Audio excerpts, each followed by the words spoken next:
Mr. Speaker, I rise today in strong support of the Domestic Terrorism Prevention Act. It is heartbreaking to stand here today, just days after 10 innocent lives were taken in a Buffalo, New York grocery store by a gunman espousing white supremacist views and hatred towards African Americans. This devastating massacre took me back to June 17, 2015, when another white supremacist gunned down 9 parishioners at Charleston's historic Emmanuel AME Church.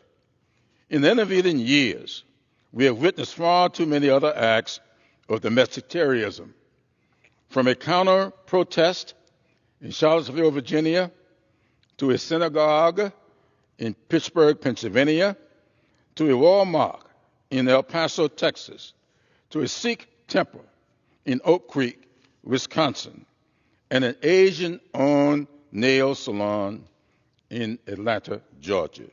All told, over 200 mass shootings this year. To be sure, all of these shootings have not been racially motivated or motivated by hate, but all of them share one thing in common.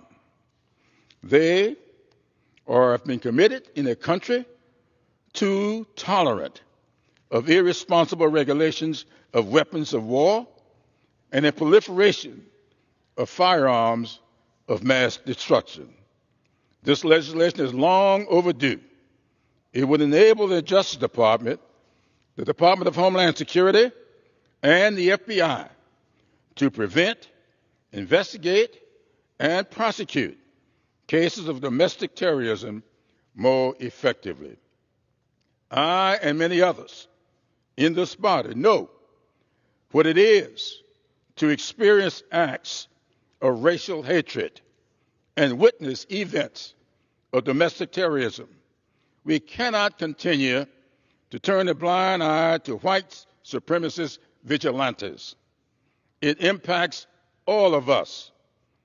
While the gunman in Buffalo was aiming for people who looked like me, others who did not look like me fell victim to this evil act. Shortly after my first meeting with Dr. Martin Luther King Jr. back in 1960, I met with one of my professors, Mrs. Rosa Harris, to share the Saul to Paul transformation I was experiencing. 2 days later, Mrs. Harris handed me a copy of Dr. King's 1958 book, Stride Toward Freedom. Speaker, I yield the gentleman an additional 30 seconds. The gentleman is recognized. To share one passage from that book, I quote, "True peace is not merely the absence of tension, it is the presence of justice." Mr. Speaker, this legislation will provide federal agencies with necessary tools to ensure that peace and justice prevail.